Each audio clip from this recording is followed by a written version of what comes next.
Hello everyone, study for you में आपका स्वागत है। आज हम देखेंगे एडुटेरिया के द्वारा निकाला हुआ बीपीएससी प्राथमिक शिक्षक का प्रैक्टिस सेट नंबर 13 तक हमने वीडियो अपलोड कर दिया, तो आप उसे जाकर देख सकते हैं। आज हम देखेंगे प्रैक्टिस सेट नंबर 13। तो चैनल पर नए हैं, चैनल को पहले सब्सक्राइब कर लीजिएगा, वीडियो को शेयर और लाइक कर लीजिएगा। और ये आपके लिए जो हमारा प्रैक्टिस सेट 13 है, और कल हमारा 14 और कल शायद दोनों हम अपलोड कर दें आपको 14-15 दोनों से। तो आइए स्टार्ट करते हैं आज का फर्स्ट क्वेश्चन। फर्स्ट क्वेश्चन हमारा है, सूची 1 को सूची 2 से मिलान करना है। तो ये हमारा दिया हुआ है नदी और हड़प्पा सभ्यता का जो स्थल है, और ये हमारा नदी दिया हुआ है। तो हमें मिलान करना है कि कौन सा हड़प्पा स्थल किस नदी के किनारे थी। तो जो धौलावीरा है ये हमारा सतलज नदी के किनारे था। रोपड़ जो पड़ता है घग्गर नदी के किनारे, और रंगपुर जो है वो लूनी नदी के किनारे है, और कालीबंगा मादर नदी के किनारे। तो हमारा इसमें ऑप्शन नंबर बी हो जाएगा। 3, 4, 1, 2 राइट आंसर। नेक्स्ट क्वेश्चन हमारा है, वैदिक संस्कृति के संदर्भ में निम्नलिखित कथनों में से कौन सा कथन असत्य है। तो ऋग्वेद में इंद्र को पुरंदर कहा गया है, तो ये हमारा सही हो जाएगा। इस काल में अयस्क शब्द का प्रयोग तांबे या कांसे के लिए किया गया जाता था, तो ये भी सही हो जाएगा। दशराज युग पुरुषनी नदी के तट पर हुआ है, तो ये भी हमारा सही हो जाएगा। तो ऑप्शन नंबर इसमें हमारा गलत कौन सा है, तो इस काल में परिवार मार्ग सत्तात्मक थी, तो ये हमारा गलत हो जाएगा। ऑप्शन नंबर डी हो जाएगा राइट आंसर। नेक्स्ट क्वेश्चन हमारा है, भारतीय इतिहास में प्रसिद्ध ऐहोल अभिलेख का संबंध किस शासक से था। तो प्रसिद्ध ऐहोल अभिलेख का जो संबंध था वो पुलकेशी द्वितीय के संबंध में था। ऑप्शन नंबर डी हो जाएगा राइट आंसर। नेक्स्ट क्वेश्चन हमारा है, गुप्त काल में विष्टि का संबंध निम्नलिखित में से किससे था। तो गुप्त काल में जो विष्टि है इनका संबंध बेगार से था। ऑप्शन नंबर डी हो जाएगा राइट आंसर। वर्धन राजवंश के संस्थापक कौन थे। तो वर्धन राजवंश के संस्थापक प्रभाकर वर्धन थे। ऑप्शन नंबर डी हो जाएगा राइट आंसर। निम्नलिखित में से किसने हिरण्यगर्भ नामक अनुष्ठान करवाया था या किया था। तो ये करवाया था दंती दुर्ग। तो ऑप्शन नंबर बी हो जाएगा राइट आंसर। बुद्ध की प्राचीनतम प्रतिमा किस शैली में प्राप्त होती है। तो बुद्ध की जो प्राचीनतम प्रतिमा है ये गांधार शैली में प्राप्त हुई है। ऑप्शन नंबर ए हो जाएगा राइट आंसर।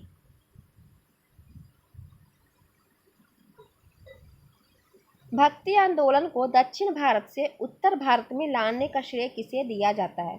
तो भक्ति आंदोलन को दक्षिण भारत से उत्तर भारत में लाने का श्रेय रामानंद को दिया जाता है। ऑप्शन नंबर ए हो जाएगा right answer.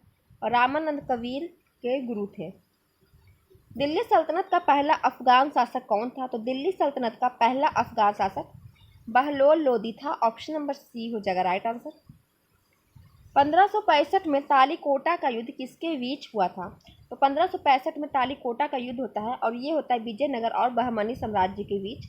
Option number D हो जाएगा राइट आंसर। मोडी लिपि का प्रयोग किसके द्वारा किया जाता था। तो मोडी लिपि का प्रयोग मराठों द्वारा किया जाता था। ऑप्शन नंबर हमारा ए हो जाएगा राइट आंसर। निम्नलिखित में से कौन सा आयोग 1857 की क्रांति के बाद सेना नवगठन से संबंधित है। तो ये पील आयोग था। ऑप्शन नंबर बी हो जाएगा राइट आंसर। सिंह बोगा की पूजा किस जनजाति आंदोलन से संबंधित है। तो सिंह बोगा की पूजा मुंडा जनजाति से संबंधित है। ऑप्शन नंबर बी हो जाएगा राइट आंसर। दिगंबर एवं विष्णु विश्वास ने किस आंदोलन का नेतृत्व किया था। तो दिगंबर एवं विष्णु विश्वास ने नील विद्रोह का नेतृत्व किया था। ऑप्शन नंबर डी हो जाएगा राइट आंसर। विधवाओं की पुनः विवाह आंदोलन का नेतृत्व किसने किया था। तो ये ईश्वर चंद्र विद्यासागर ने किया था 1856 में। तो ऑप्शन नंबर हमारा इसमें हो जाएगा B right answer. Indian unrest नामक पुस्तक की रचना किसके द्वारा की गई है। तो इंडियन अनरेस्ट पुस्तक की रचना वेलेंटाइन चिरोल के द्वारा की गई है। ऑप्शन नंबर सी हो जाएगा राइट आंसर। सुरेंद्रनाथ बनर्जी द्वारा भारत संघ का गठन कब किया गया है। तो सुरेंद्रनाथ बनर्जी के द्वारा भारत संघ का गठन 1876 में किया गया है। ऑप्शन नंबर बी हो जाएगा राइट आंसर। भवानी मंदिर पुस्तक के लेखक निम्नलिखित में से कौन थे। तो भवानी मंदिर पुस्तक के लेखक वरिंद्र कुमार घोष थे। ऑप्शन नंबर बी हो जाएगा right answer. Song of India पुस्तक के लेखक कौन है। तो सॉन्ग ऑफ इंडिया पुस्तक के लेखक सरोजनी नायडू है। ऑप्शन नंबर सी हो जाएगा राइट आंसर। कांग्रेस के किस अधिवेशन में वंदे मातरम का गायन पहली बार हुआ था? तो कांग्रेस का अधिवेशन 1896 में कलकत्ता का था। ऑप्शन नंबर ए हो जाएगा राइट आंसर। 1896 कलकत्ता अधिवेशन में पहली बार वंदे मातरम गाया गया था और 1911 कलकत्ता अधिवेशन में पहली बार जन गण मन अधिनायक जय हो राष्ट्रीय गीत गाया गया था। निम्नलिखित में से किसने बंगाल में द्वैत शासन प्रणाली को समाप्त किया था? तो द्वैत शासन प्रणाली को वॉरेन हेस्टिंग ने समाप्त किया था। ऑप्शन नंबर सी हो जाएगा राइट आंसर। गांधी जी किस वर्ष दक्षिण अफ्रीका गए थे? तो गांधी जी 1893 में दक्षिण अफ्रीका गए थे। ऑप्शन नंबर ए हो जाएगा राइट आंसर। कांग्रेस के किस अधिवेशन में कांग्रेस के सदस्यों को खादी वस्त्र पहनना अनिवार्य कर दिया गया? तो ये गुवाहाटी अधिवेशन 1926 का था। ऑप्शन नंबर बी हो जाएगा right answer. Doctor Rajendra Prasad ने किसे पाकिस्तान का जन्मदाता माना है? तो डॉक्टर राजेंद्र प्रसाद ने पाकिस्तान का जन्मदाता लॉर्ड मिंटो को कहा है। ऑप्शन नंबर सी हो जाएगा राइट आंसर। शहीद भगत सिंह का स्मारक कहाँ स्थित है? तो शहीद भगत सिंह का स्मारक फिरोजपुर में स्थित है। ऑप्शन नंबर सी हो जाएगा राइट आंसर। किस महिला क्रांतिकारी ने दीक्षांत समारोह में अपनी उपाधि ग्रहण करते समय अंग्रेज गवर्नर कुलाधिपति पर गोली चलाई थी? तो ये वीना दास थे। ऑप्शन नंबर बी हो जाएगा राइट आंसर।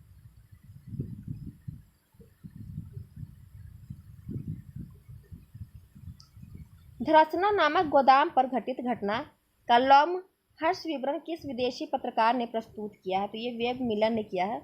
ऑप्शन नंबर सी हो जाएगा राइट आंसर। निम्न में से कौन सुभाष चंद्र बोस के राजनैतिक गुरु थे? तो सुभाष चंद्र बोस के राजनैतिक गुरु चित्तरंजन दास थे। ऑप्शन नंबर सी हो जाएगा राइट आंसर। वर्ष 1912 में कांग्रेस का 27वां अधिवेशन बांकीपुर पटना में आयोजित किया गया। इसके अध्यक्ष थे, तो इसके अध्यक्ष रंगनाथ सिंह माधलोंकर थे। ऑप्शन नंबर डी हो जाएगा राइट आंसर। अशोक के किस शिलालेख में पशु बलि की निंदा की गई है? तो पशु बलि की निंदा प्रथम शिलालेख में की गई है। ऑप्शन नंबर ए हो जाएगा राइट आंसर। पहली कक्षा में डैश में लिखने के अंतर्गत आता है, तो चित्र बनाना आता है। ऑप्शन नंबर ए हो जाएगा राइट आंसर। आकलन की प्रक्रिया में केवल बच्चे की क्षमताओं का आकलन नहीं होता है, बल्कि शिक्षक की शिक्षण प्रक्रिया का भी आकलन होता है। यह विचार है, यह अशता सही है। ऑप्शन नंबर बी हो जाएगा राइट आंसर। बहुभाषिकता हमारी पहचान भी है और हमारी डैश व अभिन्न अंग भी है। तो ये सभ्यता और संस्कृति का अभिन्न अंग है। ऑप्शन नंबर सी हो जाएगा राइट आंसर। वायके अलग समिति का संबंध किससे है? तो वायके अलग समिति का संबंध गरीबी से है। ऑप्शन नंबर सी हो जाएगा राइट आंसर। सीमा सुरक्षा बल की स्थापना किस वर्ष की गई थी? तो सीमा सुरक्षा बल की स्थापना 1965 में की गई थी। ऑप्शन नंबर सी हो जाएगा राइट आंसर। भारतीय दलहन शोध संस्थान कहाँ स्थित है? तो भारतीय दलहन शोध संस्थान कानपुर में स्थित है। ऑप्शन नंबर सी हो जाएगा राइट आंसर। किस वर्ष राष्ट्रीय नियोजन समिति का गठन किया गया था? तो राष्ट्रीय नियोजन समिति का गठन 1938 में किया गया है। ऑप्शन नंबर ए हो जाएगा राइट आंसर। दुर्गापुर इस्पात कारखाना की स्थापना किस पंचवर्षीय योजना के दौरान की गई थी? तो ये द्वितीय पंचवर्षीय योजना के दौरान की गई थी। ऑप्शन नंबर बी हो जाएगा राइट आंसर। भारतीय बीमा विनियामक और विकास प्राधिकरण का मुख्यालय कहाँ स्थित है? तो यह हैदराबाद में स्थित है। ऑप्शन नंबर सी हो जाएगा राइट आंसर। विश्व ओजोन दिवस प्रतिवर्ष किस तिथि को मनाया जाता है? तो विश्व ओजोन दिवस 16 सितंबर को मनाया जाता है। ऑप्शन नंबर डी हो जाएगा राइट आंसर। भारत के निर्वाचन आयोग ने निम्नलिखित में से किसे बिहार के लिए अपना स्टेट आइकॉन नियुक्त किया है? तो ये मैथिली ठाकुर को किए हैं। ऑप्शन नंबर बी हो जाएगा राइट आंसर। केंद्रीय मंत्री पुरुषोत्तम रूपाला ने किस राज्य में जानवरों के लिए भारत की पहली in vitro fertilization mobile unit का उद्घाटन किया है? तो ये गुजरात में। ऑप्शन नंबर हमारा सी हो जाएगा राइट आंसर। 26वें राष्ट्रीय युवा महोत्सव 2023 का आयोजन कहाँ किया गया है? तो 26वें राष्ट्रीय युवा महोत्सव 2023 का आयोजन हमारा इसमें हो जाएगा ऑप्शन नंबर डी, उपयुक्त में से कोई नहीं, इसमें किसी में से नहीं किया गया है। हाल ही में जोशीमठ क्षेत्र में भूधसाव और विभिन्न भवनों में दरारों का पता चलने के कारण इसे आपदा प्रबंधन क्षेत्र घोषित किया गया है। यह किस राज्य या केंद्र शासित प्रदेश में स्थित है? ये उत्तराखंड में है, ऑप्शन नंबर डी हो जाएगा राइट आंसर। लद्दाख के सुदूर इलाकों में बच्चों की मदद करने के उद्देश्य से निम्नलिखित में से किसके द्वारा ऑपरेशन सद्भावना की शुरुआत की गई है? तो ये भारतीय सेना के द्वारा, ऑप्शन नंबर सी हो जाएगा राइट आंसर। पौधों का कौन सा भाग फूल बनने का उद्दीपन ग्रहण करता है? तो ये शाखा हो जाएगा, ऑप्शन नंबर सी हो जाएगा राइट आंसर। यकृत एवं मांसपेशियों में ऊर्जा जमा होती है, तो ये ग्लाइकोजन के रूप में होती है, ऑप्शन नंबर डी हो जाएगा राइट आंसर। मेंडल के आनुवंशिकता का सिद्धांत किस पर आधारित है? तो ये लैंगिक जनक पर आधारित है, ऑप्शन नंबर लैंगिक जनन हमारा हो जाएगा सी राइट आंसर। लौंग एक मसाला पौधे के किस भाग से प्राप्त होता है? तो फूल की कली से होता है, ऑप्शन नंबर डी हो जाएगा राइट आंसर। निम्नलिखित में से कौन सा तत्व सभी कार्बनिक यौगिकों में मिलता है? तो ये मिलता है कार्बन में, ऑप्शन नंबर ए हो जाएगा राइट आंसर। निम्नलिखित में से कौन सा हार्मोन अग्नाशय द्वारा उत्पन्न होता है? तो इंसुलिन है जो कि अग्नाशय द्वारा उत्पन्न होता है, ऑप्शन नंबर बी हो जाएगा राइट आंसर। पैनक्रियाज रोग से संबंधित उपचार के विकास के लिए निम्न में से किसे नोबेल पुरस्कार दिया गया है? तो आर्विड कार्लसन को दिया गया है, ऑप्शन नंबर ए हो जाएगा राइट आंसर। संवहनी वैक्सकुलर पौधों में पानी नीचे से ऊपर किसके माध्यम से जाता है? तो ये जाइलम टिश्यू के माध्यम से जाता है, ऑप्शन नंबर डी हो जाएगा राइट आंसर। रंध्रों के खुलने और बंद होने के नियमन में कौन सा हार्मोन शामिल होता है? तो एबिसिसिक एसिड होता है, ऑप्शन नंबर ए हो जाएगा राइट आंसर। निम्नलिखित में से किस राशि का मात्रक नहीं है? तो विकृति का मात्रक नहीं है, ऑप्शन नंबर डी हो जाएगा राइट आंसर। निम्नलिखित में से कौन सा पदार्थ विरूपण के प्रतिरोध का माप है? तो ये हमारा हो जाएगा उपयुक्त में से एक से अधिक, डीई हो जाएगा हमारा इसमें राइट आंसर। एक पिंड का वजन होता है, तो ये ध्रुवों पर अधिकतम होता है और भूमध्य रेखा पर कम होता है, तो यहाँ अधिकतम दिया तो ये कम हो जाएगा, तो ऑप्शन नंबर सी हो जाएगा राइट आंसर। निम्नलिखित में से कौन सा थर्मल विस्तार का उदाहरण है? तो हमारा इसमें हो जाएगा एक से अधिक, राइट आंसर। ऑप्शन देख लीजिएगा। लेंस की क्षमता मापी जाती है, तो लेंस की क्षमता डायोप्टर से मापते हैं, ऑप्शन नंबर डी हो जाएगा राइट आंसर। ध्वनि तरंग की मौलिक आवृत्ति होती है, तो ध्वनि तरंग की जो मौलिक आवृत्ति होती है वो लहर की सबसे कम आवृत्ति घटक होती है, ऑप्शन नंबर बी हो जाएगा राइट आंसर। फोटोवोल्टिक सेल का मुख्य लाभ क्या है? तो फोटोवोल्टिक सेल का मुख्य लाभ यह सूर्य के प्रकाश को बिजली में परिवर्तित करने में बहुत कुशल होती है, ऑप्शन नंबर ए हो जाएगा राइट आंसर। साबुन ग्रींज को निम्न में से किस विधि द्वारा हटाया जाता है? तो ये पाइसीकरण के द्वारा हटाया जाता है, ऑप्शन नंबर सी हो जाएगा राइट आंसर। निम्नलिखित में से कौन सा कथन गलत है? तो तत्व के परमाणुओं की द्रव्यमान संख्या भिन्न हो सकती है, तो ये हमारा सही हो जाएगा। सभी तत्व के परमाणुओं में न्यूट्रॉनों की संख्या हमेशा समान होती है, तो ये गलत हो जाएगा, ऑप्शन नंबर बी हो जाएगा राइट आंसर। पुलिस द्वारा नशे में गाड़ी चलाने वाले की सांसें की जांच के लिए फिल्टर पेपर पर क्या होता है? तो इसमें पोटेशियम डाइकार्बोनेट सल्फ्यूरिक अम्ल होता है, जिससे पता चल जाता है कि जो गाड़ी चला रहे वो मतलब कि नशे में है या नहीं, शराब वगैरह पिए कि नहीं, तो ऑप्शन नंबर ए हो जाएगा राइट आंसर। पदार्थ का मूल कण को क्या कहते हैं? तो पदार्थ के मूल कण को परमाणु कहते हैं, ऑप्शन नंबर बी हो जाएगा राइट आंसर। पृथ्वी पर पाए जाने वाले क्षारीय तत्व धातु निम्न में से कौन है? तो कैल्शियम, मैग्नीशियम, पेरियम, बेरिलियम सभी हैं, तो ऑप्शन नंबर डी हो जाएगा राइट आंसर। पेट्रोल तथा डीजल के अधूरे जलने से उत्पन्न होती है, तो कार्बन मोनोऑक्साइड होती है, ऑप्शन नंबर डी हो जाएगा राइट आंसर। एक घोल का पीएच 3 से 6 बदलता है, इसमें H+ आयन की सांद्रता की स्थिति होगी, तो ये 1000 गुना कम हो जाएगी, ऑप्शन नंबर डी हो जाएगा राइट आंसर।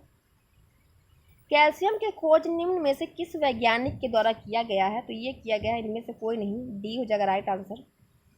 ग्रीन हाउस का घटक होता है, तो ग्रीन हाउस का जो घटक होता है कार्बन डाइऑक्साइड, मीथेन ये दोनों होते हैं, तो ऑप्शन में हमारा ये हो जाएगा राइट आंसर, और नाइट्रिक ऑक्साइड। किस संविधान सभा द्वारा भारत के संविधान का अधिनियम किया गया, जिसका सदस्य निम्न में से कौन से थे? तो विभिन्न प्रांतों की विधानसभा द्वारा निर्वाचित, ऑप्शन नंबर बी हो जाएगा राइट आंसर। निम्नलिखित में से किस देश का अलिखित संविधान है? तो लिखित संविधान ब्रिटेन का है, ऑप्शन नंबर बी हो जाएगा राइट आंसर। भारतीय संविधान की प्रस्तावना में किस प्रकार के न्याय की बात नहीं कही गई है? तो लोकतांत्रिक न्याय की बात नहीं कही गई है, आर्थिक समाज की कही गई है, तो ऑप्शन नंबर हमारा ए हो जाएगा राइट आंसर। अगर आप एग्जाम देने जाए तो आपको प्रस्तावना एक बार पढ़ के जाना चाहिए, याद करके जाना चाहिए। भारत में किस प्रकार का संघवाद देखा जाता है? तो ये संघ बनाकर राज्यों का गठन करना है। ऑप्शन नंबर बी हो जाएगा राइट आंसर। निम्नलिखित में से कौन निजी स्वतंत्रता का एक आधार है? तो बंदी प्रत्यक्षीकरण है जो कि एक निजी स्वतंत्रता का आधार है। ऑप्शन नंबर डी हो जाएगा राइट आंसर। भारतीय संविधान में आपात उपबंध के लिए किए गए हैं, तो ये भारत सरकार अधिनियम 1935 किया गया है। ऑप्शन नंबर बी हो जाएगा राइट आंसर। भारतीय संविधान की प्रस्तावना में निम्नलिखित में से किस अभिव्यक्ति का प्रयोग नहीं किया गया है? तो संघीय का प्रयोग नहीं किया गया है। ऑप्शन नंबर सी हो जाएगा राइट आंसर। निम्न में से कौन सा संशोधन अधिनियम मिनी संविधान का माना जाता है? तो 42वां संविधान संशोधन 1976 का इसे मिनी संविधान माना जाता है। ऑप्शन नंबर सी हो जाएगा राइट आंसर। भारतीय संविधान के किस मौलिक अधिकार में कहा गया है कि सभी लोगों को देश का कानून बराबर सुरक्षा प्रदान करेगा? तो ये समानता का अधिकार जो कि अनुच्छेद हमारा 14 से 18 है। तो इसमें हमारा ऑप्शन नंबर ए हो जाएगा राइट आंसर। अभियुक्त को नमूना हस्ताक्षर करने के लिए बाध्य करना क्या माना जाता है? तो ये व्यक्तिगत स्वतंत्रता के अधिकार का उल्लंघन। ऑप्शन नंबर बी हो जाएगा राइट आंसर। विधि का शासन की संकल्पना किस देश की संवैधानिक प्रणाली की एक विशिष्ट विशेषता है? तो ये ब्रिटेन की है। ऑप्शन नंबर हमारा ए हो जाएगा राइट आंसर।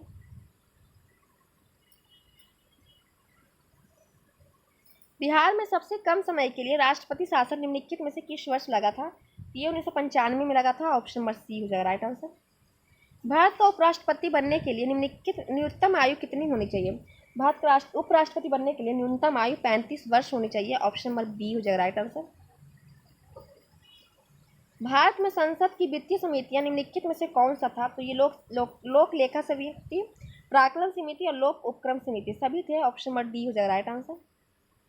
लोकसभा आयोजित करने के लिए उपेक्षित गणपूर्ति कोरम क्या होना चाहिए? तो 1/10 होना चाहिए। तो ऑप्शन नंबर हमारा 1/10 हो जाएगा। Option number C right answer. भारतीय वनस्पति सर्वेक्षण की स्थापना निम्नलिखित में से कब की गई थी? तो ये 1890 में की गई थी। ऑप्शन नंबर बी हो जाएगा राइट आंसर।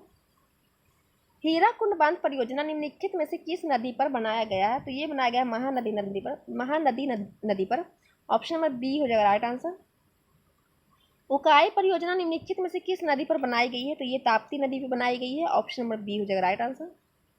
निम्नलिखित में से मक्का की खेती के लिए औसतन कितने तापमान की आवश्यकता होती है? तो मक्का की खेती के लिए औसतन 21 डिग्री सेल्सियस से लेकर 27 डिग्री सेल्सियस की तापमान की आवश्यकता होती है। ऑप्शन नंबर ए हो जाएगा राइट आंसर। उष्णकटिबंधीय घास के मैदान निम्नलिखित में से किस क्षेत्र में पाई जाती है? तो हमारा इसमें हो जाएगा एक से अधिक। ऑप्शन नंबर हमारा ई हो जाएगा राइट आंसर।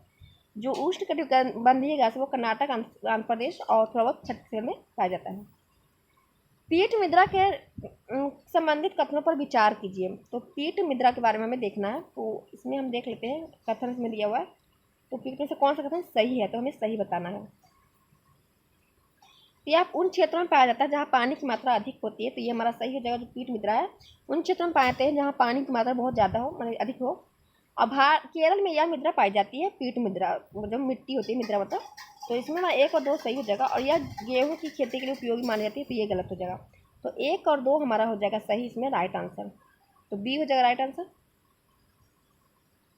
नेक्स्ट क्वेश्चन हमारा है, निम्नलिखित में से कौन यमुना नदी की सहायक नदी है? तो यमुना की जो चंबल और बेतवा और सोन तो हमारी हो जाएगी वो क्या कहते हैं गंगा की, और चंबल और केन, तो एक से अधिक हमारा ये दोनों हो जाएगा राइट आंसर। मैकमोहन रेखा चीन और भारत के किस राज्य के बीच से होकर गुजरती है? तो ये अरुणाचल प्रदेश से होकर गुजरती है। ऑप्शन नंबर हमारा ए हो जाएगा राइट आंसर। और मैकमोहन रेखा भारत और चीन के बीच में, ये आप याद रखिएगा। निम्नलिखित में से भारत का उत्तर से दक्षिण में विस्तार कितना किलोमीटर है? तो ये 3214 किलोमीटर है। ऑप्शन नंबर बी हो जाएगा राइट आंसर। क्षारीय मृदा का पीएच मान निम्नलिखित में से कौन सा है? तो ये 8 से 10 है। ऑप्शन नंबर सी हो जाएगा राइट आंसर। भारत के समस्त स्थल भाग के कितने प्रतिशत भाग में जलोढ़ मृदा पाई जाती है? तो हमारा इसमें हो जाएगा ऑप्शन नंबर डी, इनमें से कोई नहीं। लाल और पीली मृदा में निम्नलिखित में से किस जैव पदार्थ की कमी पाई जाती है? तो हमारा इसमें हो जाएगा ऑप्शन नंबर ई, एक से अधिक नाइट्रोजन, फास्फोरस, ह्यूमस। तो इनमें से हमारा एक से अधिक हो जाएगा राइट आंसर। जब भूमध्य रेखा को दक्षिण पूर्व व्यापारिक पवन पार करती है तो उसे भारत में किस नाम से जाना जाता है? जब भूमध्य रेखा को दक्षिण पूर्व व्यापारिक पवन पार करती है तो उसे भारत में दक्षिण पश्चिमी मानसून के नाम से जानते हैं। ऑप्शन नंबर ए हो जाएगा राइट आंसर। भारतीय जलवायु के संबंध में निम्नलिखित में से कौन सा कथन सही है? तो जनवरी माह के दौरान भारत में जेट स्ट्रीम की स्थिति देखी जाती है। तो ऑप्शन नंबर सी हो जाएगा राइट आंसर। रबी की फसल गेहूं के उत्पादन से संबंधित दिए गए कथनों पर विचार कीजिए। इसमें हमें देखना है कि सही पूछा कि गलत पूछ रहा है। तो इसमें कौन सा कथन सही है जो हमें बताना है, ये हम देख सकते हैं कौन सा कथन सही है। तो रबी की फसल में जो हमें रबी की फसल में गेहूं के उत्पादन के लिए विचार करना है, तो गेहूं के उत्पादन के लिए वार्षिक वर्षा लगभग 50 से 75 सेंटीमीटर की जरूरत होती है और गेहूं की बुआई करते समय 10 डिग्री सेल्सियस डिग्री पर कटाई करते वक्त 20 डिग्री सेल्सियस से 25 डिग्री तापमान की आवश्यकता होती है। तो 1 और 2 तो हमारा सही हो जाएगा। और हरित क्रांति के पश्चात गेहूं के उत्पादन में तथा उत्पादकता में वृद्धि दर्ज की गई, तो ये भी सही हो जाएगा। कल्याण, सोना, हर्षा, अर्जुन आदि गेहूं की प्रमुख किस्में, तो ये गलत हो जाएगा। ऑप्शन नंबर हमारा बी हो जाएगा 1, 2, 3 राइट आंसर। और 20 क्वेश्चन आपको पता है कि रीजनिंग और मैथ का दिया हो, तो आप देख लीजिएगा। और इसका आपको व्याख्या सहित मिल जाएगा टेलीग्राम चैनल पे इसका PDF। तो आपको ये वीडियो कैसा लगा कमेंट करके जो बताइएगा। आज मैंने उतना ज़्यादा मतलब कि डिस्कशन नहीं किया, तो आप उसे देख लीजिएगा। और इसका जो आप ये सब हम इसका पूरा देख लीजिएगा PDF, तो अच्छे से एक बार डिस्कशन आप बढ़िया से देख सकते हैं। तो ये सब मैंने करा दिया आपको। वीडियो कैसा लगा कमेंट करके जो बताइएगा। चैनल पर नए तो चैनल को सब्सक्राइब कर लीजिएगा और वीडियो को लाइक कर दीजिएगा। फिर मिलेंगे नेक्स्ट वीडियो में, तब तक के लिए जय हिंद।